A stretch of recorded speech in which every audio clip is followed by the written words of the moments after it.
A map? Yeah, you can't get a damn map. Fuck me, man.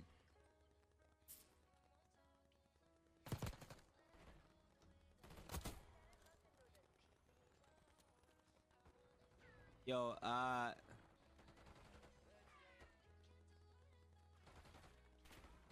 do your scrims look better? Oh, nah, scrims have looked better in the matches, or than the matches for sure. Oh my gosh, man! Our Like scrims are everyone says definitely way that. better. We just need to translate it, but I mean, bro, listen, bro, this shit's a process, man. How come everybody says that? Obviously, you know, our situation is a bit extreme, but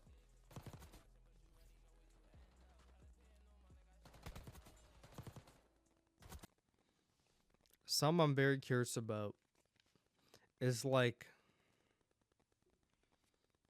I could understand because even like playing with like the even though it was not the pro league by the way, but like playing with like the teams I did on LAN, I can understand what he means like translating scrims to matches. Um I think because a lot of us or all of us whenever we hear pro players say that because that's literally the one thing they all say all the time and it's such an eye roll every single time like oh my god. But a small truth to it, like one small truth to it is like if you have some sort of a game plan, it could be as simple as like something not doing what you just went over or something not doing like what you guys practiced and like you know, it could be as simple as that. But in their situation, with the way they're playing, it looks like nothing was rehearsed. I don't know what the game plan was supposed to be from the beginning of the game at like the countdown, you know? So that's like the difference. It's a bit confusing if it's like close games. You know, like you mess up that rotation. You know, but like we're doing better in scrims. And yeah, teams are playing scrims, but teams aren't like I mean, teams want to win scrims, but it's not like the matches where it's like a must win, do everything correctly. Like I think scrims to online qualifier matches is what online qualifiers is to LAN. It's like Gwyn's online performances to Gwyn on LAN. It's like everyone plays a different game online qualifiers than they do to LAN, and people play a different game in scrims than they do to online qualifiers. but yeah.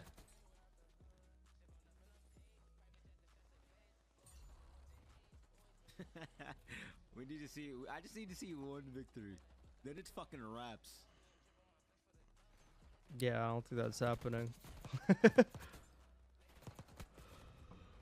I'm messing around. I mean, obviously, we need to get better. We all know that, chat. Don't get it twisted. I don't want I'm to not know what they're delusional, bro. saying. So my reply to that, um,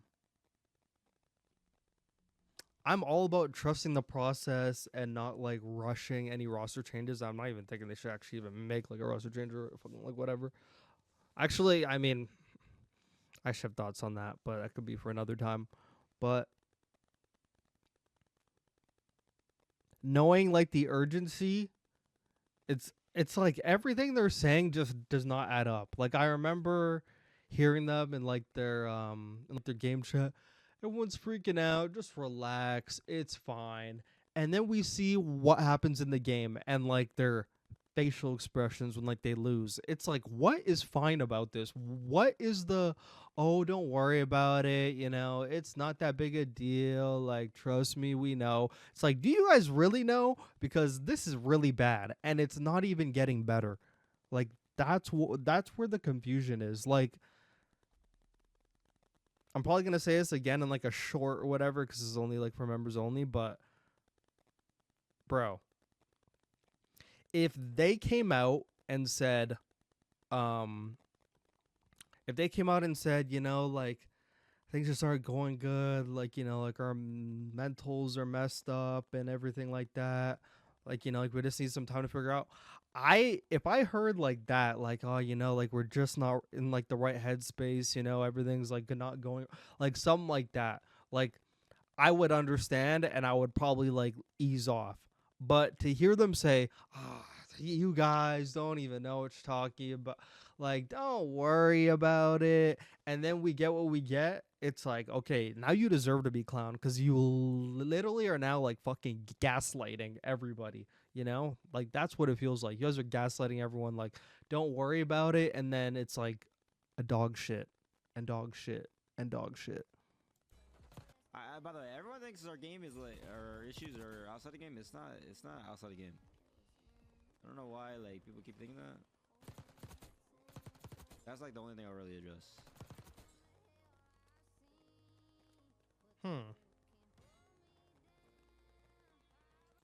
Okay, so you want to know my thoughts on that? The reason why people think it's out of the game stuff is because when have we ever seen a team, a 4-man team of this amount of talent that enjoys each other's company and likes each other that is played this bad? I don't think we've ever seen it. Like when Complexity blew up, it's because, there was some shit going on, people weren't fucking liking each other as much, Every situation of like a good team crumbling has always been due to like differences outside the game. So it's hard to imagine a team that like vibes with each other with the talent of Shotzzy, Pred, is going to play this bad, because it's like you're not even winning a map. Like, not even winning a map. You understand what I'm saying? And I wanted to say this for like a podcast, but I swear I'm not doing another podcast on OpTic for a while, because I swear it could just be every week. It should just be like another version of the OpTic podcast. So I just like, because there's always so much to talk about when it comes to OpTic. It's so insane. But the one thing I'll say is it's exactly what Hex has said. Like, the green wall, we're here to serve the green wall. We're here to serve our fans. And when you sign up for being a player on OpTic, more specifically Call of Duty, there's a contract on top of the contract that you sign. There's an unknown contract that you sign when you sign up to OpTic that's not invisible, but it's like an unspoken contract, and it's a due diligence to the fans. It's an obligation that other orgs do not have, because they're obviously not on the level of OpTic, like, let's be honest. And this is just me speaking from outside perspective. It's like with great power comes great responsibility, and that's what OpTic is in like the Call of Duty scene. It's like the biggest team, if you go on like the COD League, any of like the GODs, OpTics have significantly more views than everybody else's viewership. The only one close to them now is like Gataga, because he's big.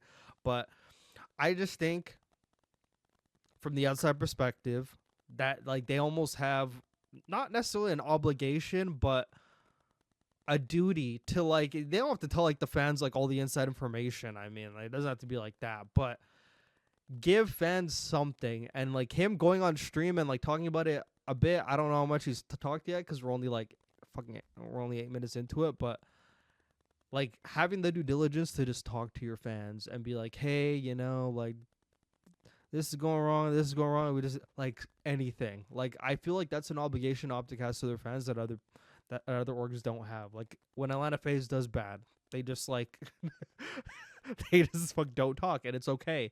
But with OpTic, it's like no one says anything, the whole entire world is panicking. It's just an obligation they just so happen to have to their fans, and I just think they have to live up to it. I'm not saying give everyone like all the inside scoops. Obviously, that's fucking dumb, especially when it comes to like people's personal lives and everything. But at least be like, like, we're just like, they have with like, oh, we're just trying to figure it out. But like, no one wants to hear like the whole, oh, but like our scrims are good, but like, can't try. Like, everybody says that.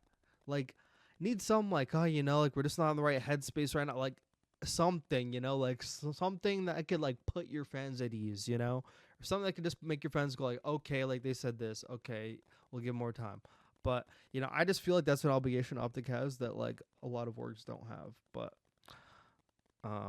yeah, I've been marinating on that thought for a while. But yeah, it's just like an obligation that they have that, like, it's like God, can I think of an example in sports? Probably not. But like sports just aren't the same to esports. Like, I mean, in soccer and basketball, like, obviously, like, we don't know like the personal details of every situation, but like we hear like press releases, like we hear like things like that, that like actually like give fans like, okay, yeah, like, I heard this, okay, whatever.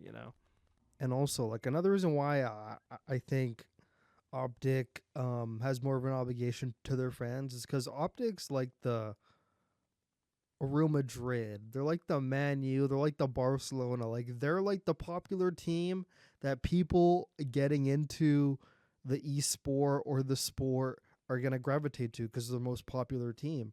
And getting a bunch of novice new fans, that don't know as much, but, like, would enjoy to be informed, that's why, like, a lot of orgs don't have like that, like, a lot of orgs don't have that issue on a level that OpTic have it at. OpTic have it on a completely different scale. It's almost like talking like as if I'm on FaceTime. Yo, Dashy, thanks for the fucking Dashy Force. Thanks for the 10 gifted, bro. I appreciate you. But then it's also a bad thing because then it could, like, people will overanalyze and like overthink the fuck out of it and this and that, and you know what I'm saying, and it could be a bad thing, like saying like a little bit too much about your camp and shit like that. That's kind of why, like, yeah. I remember the Game Chat podcast where he said, as as long as he win champs, he don't give a fuck about the following season. Wait, they actually say that? Wait, what do you mean by that? I don't remember that. Yo, Will, they're the reset thing, bro. They PR trained you? What? It's not even PR. It's not even PR training. What are you saying? I know your ass is saying that shit, so you want me to start saying shit. I mean, bro, we're just dog shit right now. It's just as simple as that. Like, we're dog shit. And yeah, I mean, we look fucking horrendous. We look fucking dog shit. I will say this: the practice has actually been going a lot better. Stop, man. Matches say otherwise. Stop, man. This holy fucking shit. But yeah, I mean, yeah. But I will say, before the, like, let's say before this week started, bro, I'll admit, holy fucking shit, the scrims were horrendous. The scrims were literally dog shit. That's basically majority of the time. Was our best week. I'm being dead ass. Why would I cap the cap? Like, what? There's no, bro. We haven't even won a map. I don't believe anything he says after the AG thing, bro. You think I'm gonna sit here and cap? That's not me. I don't believe anything he says after the, oh yeah, we're never gonna bring AG back ever again. And then next thing you know, this nigga's back. Okay, Jesus, you are capping, friend. I don't even know what the chat's saying, bro. Sure this was your best week. It actually, conveniently, it actually was. Conveniently, it was the best week. Believe it or not, I'm like not even trolling. Played phase. I think it was 2-3 map count and HPs. Played LA Thieves. I'm pretty sure it was 2-3 in HPs as well. Like, in my opinion, two of the best teams in respawns right now. Obviously the other teams are kind of. That's the thing though. Like, map counts shouldn't matter. They truly shouldn't. But like the ways that we played it, like, let's just say we lost 5-0, but we like should have won. Like, we could have won like every game. In my opinion, that's a good set. Obviously, the best set is just like winning and slamming them in general. I promise you, ATL's not fucking trying in scrims like that, bro. They never look at the trend. We did play those guys. We got fucking slammed. That's why, like, I'm saying this week has been way better than other weeks. Yo, do you want to know what's insane? Or I mean, like, it isn't that insane. Call me crazy. Going into this season, all of us were like, OpTic FaZe, LAT, Big Three, everyone else, a down low. Now, OpTic, a team in the quote unquote Big Three, is like all the way down there. Do you guys remember Shotzzy and Renegade in Halo when their team was so good that they just stopped scrimming the other teams because they didn't want to help them like get to the level that they're at, so they were just scrimming against themselves, you know, playing like 2v2s? Bro, call me crazy. If I'm Atlanta FaZe and I'm LA Thieves and I see OpTic down there playing so bad, like cannot figure it out for the life of me, I'm just not going to scrim them. I know that will never happen because, like, you know, they're all homies, whatever, you know, like the word might get around, you know, all that fucking soft shit. But, bro, if I am LAT and FaZe and I see that the third guy in the equation who's supposed to be up here with us, who is essentially our other bigger competition, I would be thinking it could just be us two at the top fucking competing, you know? Us two. And I'm not even sure if Atlanta FaZe scrims LAT. I'm not sure. I mean, I don't know that for a fact, but I don't know. I just think that they don't. I could be completely wrong. I have no inside intel, but I swear, even like last year, like a majority of the time, I don't think Atlanta FaZe like scrimmed. I'm pretty sure it was OpTic at the time. It was OpTic at the time, but I remember there's like a point in time they just weren't scrimming like Scraps team, like just weren't scrimming them. And I'm not sure if that's the case in this game, but bro, if I'm them, bro, I'm leaving OpTic to figure it out against all the other teams, bro. And I'm just not going to help them. I'm not going to help them get better because that's just another. Because realistically, yes, you could have competition like Vancouver, you know, you could have your Rockers, you know, you could have your upsets, you know, they could get upset by everyone. But skill ceiling wise, like those three teams, FaZe, LAT, OpTic, are like undisputed, like the three highest skill level. Like, put their 4 players up against the 4 players of every other team, and you know, like they fucking beat them. Like, you know, it's like that type of shit. So just skill ceiling wise, if OpTic figure it out, that's their second biggest competition. So why help them? You know, keep them down low. Keep them down low. Don't help them figure out respawns. Make them figure out for themselves. Call me crazy. You know, Shotzzy and Renegade literally did it in Halo. Like, they're like, we're not going to help like, we're so far ahead. We're not helping these fucking fools. Like, you know, so I'm sure if anyone would understand, it would be him, you know. It would be Shotzzy. You know, that's just something to think about. I don't know. I was like thinking about that too. I was like,